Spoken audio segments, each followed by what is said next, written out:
Raja terbaring lemah di tempat tidurnya, wajahnya pucat dan matanya dipenuhi kegelisahan. "Tolong, biarkan aku mencari putraku," lirihnya kepada sang tabib. Tabib itu menunduk hormat. "Sebaiknya tidak, Paduka. Biarkan para prajurit yang mencarinya. Kondisi Paduka sedang tidak baik, tekanan darah Paduka menurun." Raja menghela napas berat. Hilangnya Pangeran Hyunwoo benar-benar membuat Raja terguncang. Malam sudah selarut ini, dan dia belum juga kembali. Bagaimana aku bisa tenang? Paduka telah mengerahkan seluruh pasukan. Semoga besok doa kita terkabul, ujar tabib berusaha menenangkan. Raja terdiam sejenak, lalu matanya menyipit penuh tekad. "Besok, kumpulkan semua jajaran istana. Aku akan memberi balasan pada Menteri Li." Ruangan itu langsung diselimuti keheningan. Para pelayan dan pejabat kepercayaannya saling bertukar pandang. "Aku akan." Raja menarik napas dalam. Melakukan sesuatu terhadap cucunya, tepat di depan matanya. Seorang penasihat yang paling dipercayainya maju selangkah. "Paduka, mohon pertimbangkan lagi. Jika Paduka benar-benar melakukannya, reputasi Anda akan hancur." Raja mengibaskan tangan, senyum tipis tersungging di bibirnya. "Aku tidak benar-benar akan melakukannya. Itu hanya gertakan. Aku ingin melihat reaksinya." Ia menatap langit-langit, seolah mencari jawaban. "Aku tidak yakin Hyunjun adalah dalang di balik semua ini. Tapi semua tuduhan mengarah padanya karena dialah yang mengizinkan Hyunwoo meninggalkan istana." Kesunyian kembali menyelimuti ruangan. Di luar, angin malam berembus dingin seakan membawa kabar yang belum tiba. Hyunjun duduk termenung di tepi ranjang, kegelisahan memenuhi hatinya. Sudah berjam-jam berlalu, namun Hyunwoo belum juga kembali. Apa yang terjadi padanya? Apa kakek benar-benar telah mengakhiri hidupnya? Pikirnya, napasnya terasa berat. Tanpa bisa lagi menahan diri, ia bangkit dan melangkah cepat menuju ruangan Menteri Li. Tanpa mengetuk, ia langsung masuk. Di dalam, pria tua itu duduk tenang, janggut panjangnya yang mulai memutih tampak kontras dengan wajahnya yang tak menunjukkan rasa bersalah sedikitpun. Dengan santai, ia menyesap tehnya. "Kebetulan kau datang. Ayo minum teh bersamaku," ucapnya ramah, seolah tak ada hal yang perlu dikhawatirkan. Namun, Hyunjun hanya menatapnya dingin. "Di mana Hyunwoo?" Menteri Li terdiam. Ia meletakkan cangkir tehnya perlahan sebelum menjawab. "Apa maksudmu? Kakek meracuninya juga, bukan?" Suara Hyunjun bergetar menahan emosi. "Permaisuri, Yejo Song Min-jae, dan sekarang adikku Hyunwoo. Semua mereka menjadi korban dari ambisi kakek." Mata Menteri Li menyipit. Seketika, ia bangkit berdiri dan tanpa ragu menampar pipi cucunya itu. "Semua ini aku lakukan untukmu, Hyunjun," bentaknya. "Untukku?" Hyunjun mendengus, tatapannya penuh kebencian. "Aku sama sekali tidak menginginkannya." "Tutup mulutmu, jangan melampaui batas." Suara Menteri Li menggelegar, rahangnya mengeras. Namun Hyunjun tak lagi peduli. Ia mengepalkan tangan, matanya penuh tekad. "Jika semua ini terjadi karena aku, maka akulah yang akan menuntaskannya," ujarnya dingin sebelum berbalik dan melangkah pergi, meninggalkan Menteri Li dalam diam. Bulan meredup di ufuk barat, seakan hendak menenggelamkan diri. Pagi pun hampir menjelang. Cha mengusap matanya yang masih terasa berat, lalu membuka pintu belakang rumah. Pandangannya menyapu halaman, mendapati hanya satu ekor kuda yang masih terbaring di sana. Kemana satunya? Batinnya cemas. Tanpa menunggu lama, ia bergegas menuju kamar Yunha untuk melaporkan hal tersebut. Namun, kamar itu kosong. Hatinya semakin gelisah. Ia pun berlari ke ruang perawatan, yakin Yunha pasti ada di sana, sebab semalam ia meninggalkannya di sana untuk merawat si pencuri buah persik. Namun, saat membuka pintu, yang didapatinya hanyalah Yunha, masih terlelap dengan selimut tebal menyelimuti tubuhnya. "Nona!" seru Cha, mengguncang bahunya. "Nona, bangunlah!" Yunha mengerjap perlahan, matanya menyipit terkena cahaya pagi yang menyelinap melalui celah jendela. "Nona, kau tidur di sini?" tanya Cha heran. Yunha masih setengah sadar, matanya berkeliling, mencari sosok yang semalam ia rawat. "Tidak, semalam aku merawat orang itu. Mungkin aku tertidur di sana." Yunha menunjuk dinding kayu dekat pintu. Lalu kenapa kau bisa di kasur? Dan, kemana si pencuri buah persik?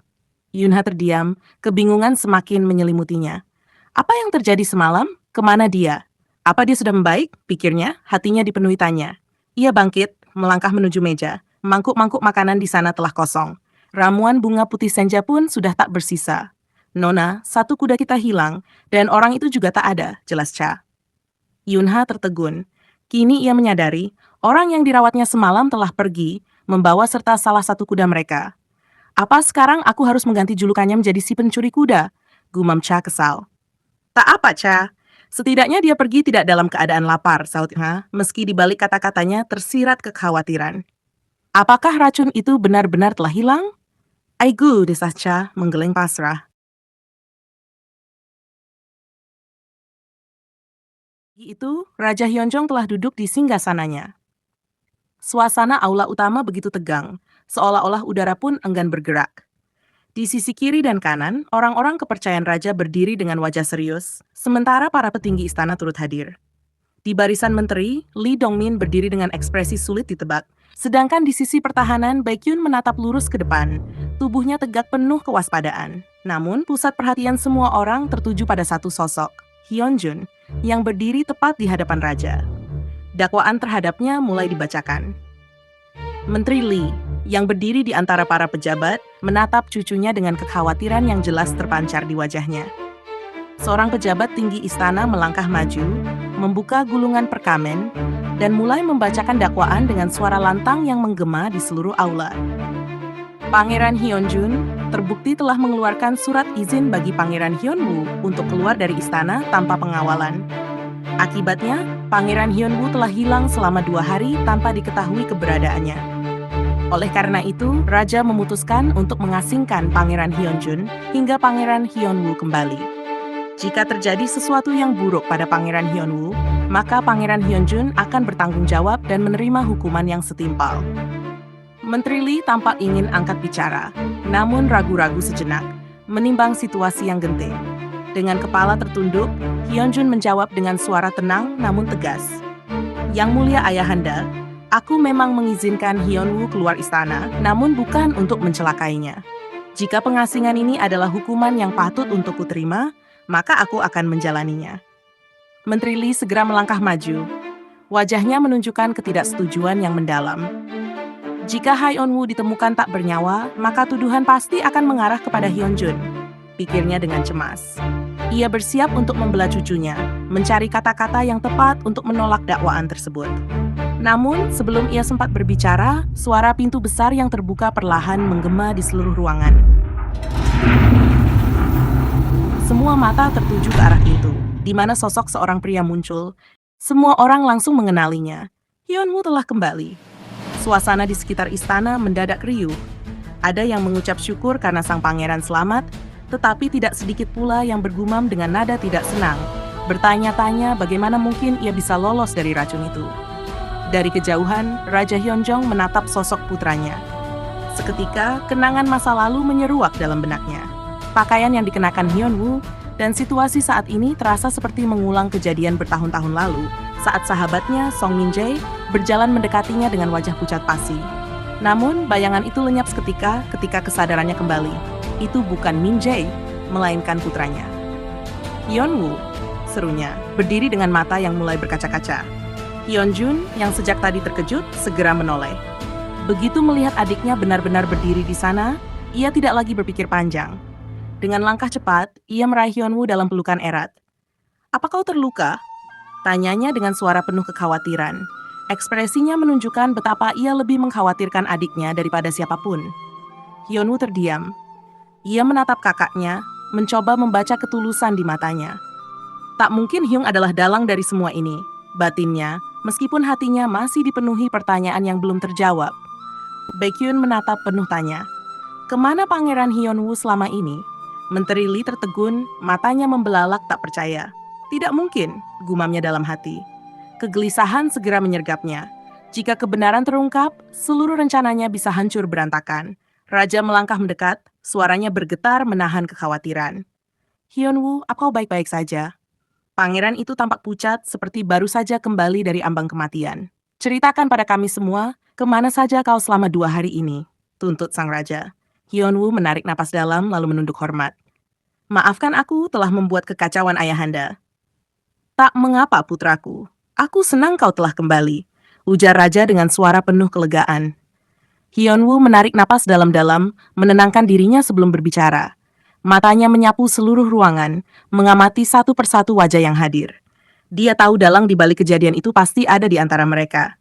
Pandangannya akhirnya berhenti pada sosok yang ia panggil kakek, Menteri Lee Dongmin. Pria tua itu tampak tegang, berusaha menahan emosi. Malam itu saat aku hendak kembali dari desa, aku diserang. Seruan terkejut segera memenuhi ruangan. Beberapa orang tampak bergumam, entah mengumpat atau sekadar terkejut. Baekhyun yang sejak tadi memperhatikan dengan saksama menyipitkan mata. Dia sepertinya tengah menyiapkan sesuatu untuk diungkap kepada raja. Hyunwoo melanjutkan, suaranya tetap tenang meski matanya kini menatap langsung ke arah Hyunjun. Pengawal Lee Junhoo datang menjemputku, tapi bukan untuk mengawalku kembali ke istana, melainkan untuk membawaku menuju kematian. Seisi ruangan membeku. Raja menggebrak sandaran kursinya, wajahnya merah padam. Pengawal Hyunjun menyerangmu? Beraninya dia, geramnya. Lalu, tatapannya beralih kepada putra sulungnya. Hyunjun, apa maksud semua ini? Hyunjun mengepalkan tangannya, berusaha menahan gejolak dalam dadanya. Mohon ampun ayahanda. Beberapa hari lalu, Junhoo berpamitan untuk menjenguk ibunya yang sakit. Sampai saat ini, dia belum kembali. Suaranya terdengar berat, bercampur dengan kebingungan dan kemarahan yang ia tahan. Dia pun tak habis pikir, mengapa Junhoo menyerang Hyunwoo? Suasana semakin tegang. Hyunwoo mengulurkan tangan, menurunkan sedikit bagian atas jubahnya. Ia membuka perban yang melilit lengannya, memperlihatkan luka panah yang masih membekas. Bukan Junhoo yang melukaiku hingga aku tak sadarkan diri. Suaranya kini lebih rendah, namun tajam. Seseorang memanahku dalam kegelapan. Matanya kini beralih ke Menteri Lee Dongmin. Ruangan kembali sunyi. Menteri Lee Dongmin lah yang memanahku malam itu. Suara Hyunwoo menggema di ruangan penuh penekanan. Semua orang langsung membelalakan mata mendengar tuduhan itu. Tetapi Lee Dongmin tetap berusaha bersikap tenang, seolah tidak tahu apa-apa. Yang mulia pangeran, bukankah lebih baik jika kita mencari Junhoo terlebih dahulu daripada melontarkan tuduhan tanpa dasar? Ujar Lee Dongmin dengan nada santai. Namun, Hyunwoo tak gentar. Kemampuan memanah dalam kegelapan adalah bukti kuat bahwa pelakunya adalah kakek. Serunya tegas. Lee Dongmin tersenyum tipis. Itu bukan bukti yang cukup untuk menuduhku sebagai pelakunya. Balasnya membuat suasana semakin memanas. Tiba-tiba suara seseorang menyela. Permisi, Yang Mulia. Semua kepala menoleh ke arah Baekhyun yang berjalan mendekati singgasana. Hyunwoo meliriknya dengan waspada. Apa yang ingin dikatakannya batinnya? Izinkan hamba berbicara, ucap Baekhyun di hadapan raja. Sang raja menatapnya sejenak sebelum mengangguk. Silakan. Tanpa ragu, Baekhyun menatap lurus ke arah raja. Memang benar, Menteri Lee Dongmin adalah dalang di balik apa yang dialami pangeran. Lee Dongmin terkekeh kecil. Silakan saja kalian berkata sesuka hati. Tapi tanpa bukti, Yang Mulia Raja tak bisa menjatuhkan hukuman. Namun, belum sempat suasana mereda, di ambang pintu, seorang lelaki melangkah masuk dengan tatapan tajam. Dialah Jang Tae-soo, kepala desa yang licik. Ia pernah memanipulasi upeti buah persik dan menjualnya ke istana demi keuntungan pribadi. Namun kini, ia tak lagi berperan sebagai dalang, melainkan menjadi saksi atas peristiwa yang menimpa sang pangeran. Beliau adalah saksi mata saat Pangeran Hyunwoo diserang. Ruangan yang semula penuh bisikan mendadak senyap. Semua mata tertuju pada lelaki tua yang berdiri gemetar. Menteri Lee yang duduk tak jauh dari sana terlihat semakin pucat, jemarinya mengepal di atas lututnya. Raja Hyunjong mencondongkan tubuhnya, matanya berbinar tajam. Perkenalkan dirimu dan sampaikan kesaksianmu. Perintahnya penuh antusias. Jang Tae-soo menunduk dalam. Saya Jang Tae-soo. Pada malam itu, 3 orang datang ke kediaman saya. Seorang gadis pemilik kebun persik dan 2 pemuda. Salah satunya jelas berasal dari istana. Saya tahu dari pakaiannya dan lencananya, yaitu Tuan Baekhyun. Namun, saya tidak menyadari bahwa yang satunya lagi adalah Pangeran Hyunwoo. Ia melirik sekilas ke arah sang pangeran, lalu kembali menunduk dalam-dalam. Ampunilah kebodohan saya, Yang Mulia. Hening. Hanya suara napas Tae-soo yang terdengar, bergetar karena ketegangan. Saya telah didakwa bersalah karena memanipulasi upeti panen buah persik demi keuntungan pribadi. Malam itu, saya hendak pergi ke rumah anak saya untuk meminta ditemani menyerahkan diri ke istana. Namun di tengah perjalanan, Taisou menelan ludah. Suaranya sedikit bergetar. Saya melihat pengawal istana menjemput pemuda tadi. Saat itu saya baru sadar, beliau adalah Pangeran Hyunwoo. Ruangan mulai dipenuhi bisikan samar. Karena perjalanan kami searah, saya berjalan di belakang mereka. Cukup jauh agar tidak mencurigakan. Lalu, Taisou menarik napas dalam, matanya menatap kosong seolah melihat kembali kejadian itu. Saya terkejut, sangat terkejut, sebab tiba-tiba pengawal itu malah menyerang sang pangeran. Beberapa hadirin membelalakan mata. Raja mengangkat satu alisnya. Karena penyakit saya, serangan panik saya. Taisou mengepalkan tangannya yang gemetar. Saya bersembunyi di balik semak-semak untuk menenangkan diri. Namun di tengah kekacauan itu, dalam kegelapan malam, saya melihat seseorang. Menteri Li mencengkeram lengan kursinya erat. Di atas kudanya, ia membidik ke arah pangeran yang tengah berkelahi. Panahnya terangkat, bersiap menembak. Saat itu, saya tak bisa berpikir. Tanpa sadar, saya berteriak, "Awas!" Suasana mendadak terasa mencekam. Orang itu menoleh ke arah saya. Lalu, dengan mata yang dingin, ia memasang satu panah lain mengarah ke saya. Suara Taisou bergetar, namun ia terus berbicara. Saya lari sekencang mungkin. Saya bisa mendengar derap kuda mengejar saya. Saya terus berlari, bersembunyi, menahan napas di balik semak-semak. Waktu terasa begitu lama, hingga akhirnya saya berani keluar. Matanya menyapu ruangan, seperti sedang memastikan apakah orang-orang benar-benar mendengarkannya. Saat saya kembali ke tempat kejadian, Taisou menutup matanya sesaat, lalu membukanya perlahan. Darah. Saya melihat darah berceceran di tanah. Pangeran terluka. Saya mencari-cari, tetapi tidak ada siapapun di sana. Sebuah helaan napas panjang terdengar dari beberapa hadirin. Menteri Li, yang sejak tadi diam, mulai terlihat gelisah. Raja Hyunjong menatap Taisou dengan penuh ketegangan. "Kau ingat siapa yang memanah pangeran itu?" Taisou mengangkat kepalanya, ekspresinya penuh keyakinan. Ia menoleh ke satu arah, lalu mengangkat tangannya. Jari telunjuknya terarah lurus ke satu orang. "Tentu saja, Yang Mulia. Orang itu adalah..." Semua mata mengikuti arah jarinya. "Beliau ini." Taisou menunjuk langsung ke arah Menteri Li. Ruangan seketika meledak dalam kekacauan. Menteri Li membelalak. Wajahnya semakin pucat seperti mayat, tangannya gemetar di atas lututnya, mulutnya sedikit terbuka, seolah ingin berbicara, tetapi tak ada suara yang keluar. Namun, Menteri Li tetap tenang. "Bukankah aku selalu berhasil lolos dari tuduhan sebelumnya?" batinnya. Ia mendengus lalu berteriak, "Omong kosong apa ini? Yang Mulia Raja, ini jelas cerita yang dibuat-buat. Chae Baekhyun adalah calon kakak ipar Pangeran Hyunwoo. Kalian semua bersekongkol untuk menjatuhkanku." Suaranya bergetar, tangannya menunjuk sembarangan ke arah orang-orang di sekitarnya. "Wahai Yang Mulia, tak mungkin Anda menerima tuduhan tanpa bukti yang kuat. Ini tidak adil. Bubar, bubar semua."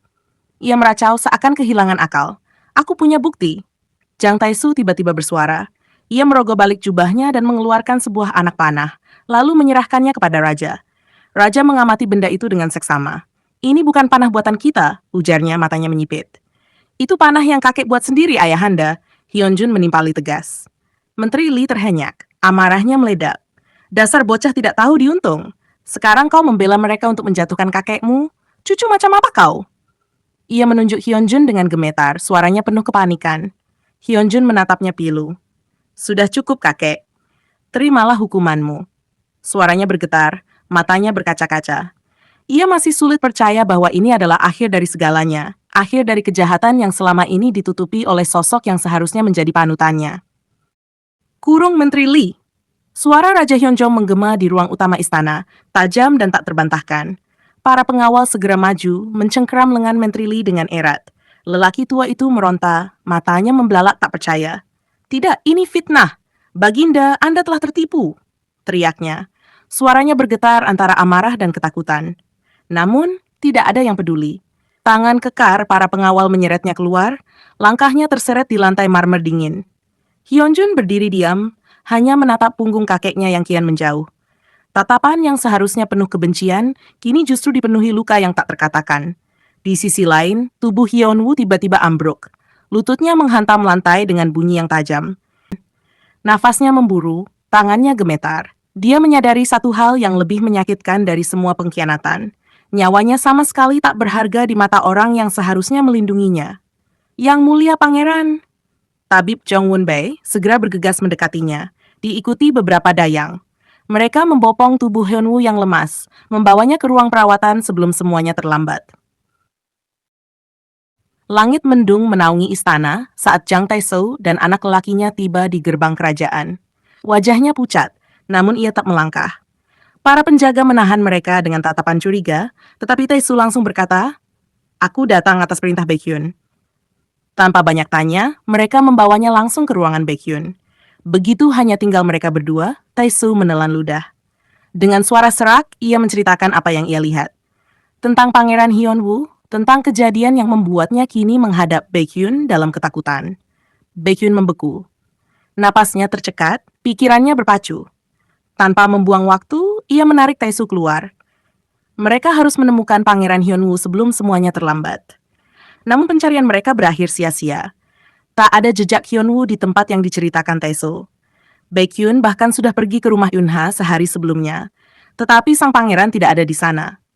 Kemarahan dan kecemasan berkecamuk dalam dada Baekhyun. Jika Hyunwoo bukan di sana, lalu di mana? Apa hukumanku bisa ditangguhkan jika aku bersaksi di hadapan raja? Tanya Tae-soo dengan suara bergetar. Tidak, jawab Baekhyun tegas. Tae-soo mengepalkan tangannya.